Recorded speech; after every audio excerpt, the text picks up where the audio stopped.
We're at Sailing Leadership Foum 2018 at Tradewinds. I'm with Ron Tite, branding expert, creativity expert. He just finished up his keynote address. Ron, great job today. Thanks for being here. Oh, thanks for having me. I live in Canada. You invite me to Florida, I'm going to come, right? Right. Of course. You were with us in San Diego at the Sailing Leadership Foum in 2016. What message did you want to bring back to the forum this year? Well, the message I delivered then was about the expression economy and how do we win the battle for time, about engagement with people, be it you and I here or with you folks out there. And the more I dug into that topic, I found that disruption was really at the heart of what everybody was talking about. That disruption is what allowed people to do that. But I felt that people just using that word all willy-nilly, and so I started looking at how can we contextualize disruption for people? And I started looking at political coup d'etats, the ultimate disruption. And I'm not a political geek or anything like that, but I thought there's something that we can learn from these really, really hardcore examples of disruption and apply it to business and to sport. And so I wanted to share that perspective with all the sailors in the room. The establishment versus the anti-establishment. Can the establishment be part of that movement as well? And, for example, yacht clubs or even U.S. sailing, how can they be part of that? Yeah, it used to be the world, right? It was like either your establishment or anti-establishment. And I remember I had a client called the League of Rock, and they wrote this headline that was, stick it to the man even if you are the man. And that really is a theme, right, that people should embrace. That, in the corporate world, there's large, massive, stable or global organizations, and there are these young startups. And some people say, you got to be a startup. No, you don't want that. You want a foosball table and no money. But there are behaviors that exist within startups. There are values that exist within startups that can be integrated into larger organizations. So, yeah, it's really the best of both worlds because there's a lot of good with the establishment. You made some great examples. One was snowboarding and skiing in the snow sport industry and how that was so disruptive.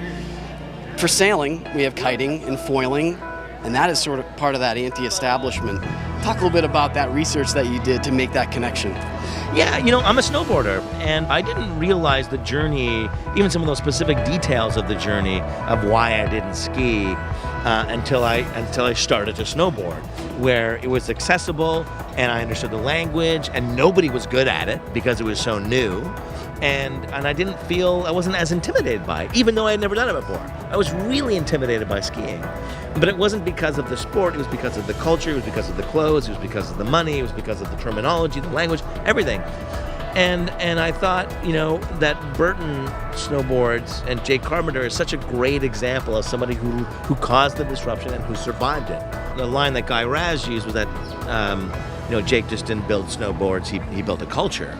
And I know that in the kiting and foiling that is a unique culture. Cultures can exist. That's what this country is all about together, right? This is diversity coming together and being inspired by our differences. And that's where the establishment and anti-establishment forces can come down. It's about community. And community is diverse, and it's just about supporting and trusting one another. Talked a lot about the reinvention of your brand, whether it's your personal brand or you're a business, and not just change. Yeah. What do you mean by that? Well, I think people, they want to game the system, right? They're like, what's the cheat? So what do I need to do? I just need to be on Facebook and that's good, right? Okay, great. And they want to tick that box because they've done the thing, even though their heart's not in it, and they actually don't have a genuine desire to be there, and they end up failing, and they wonder why, because they did the thing that everyone told them to do. So that's just changing for change's sake, where you're just doing a bunch of things. Warren Tomlin calls it random acts of digital.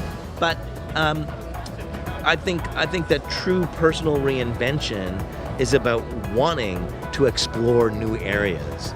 And you're not doing it because someone told you to do it. You're doing it because you want to do it. And you want to reinvent the decisions you make, the emotions you feel, the victories you have, the struggles you encounter, all of that. And that's personal reinvention. It's change, but far too many people think it's like, I just got to get on Twitter and I'm good.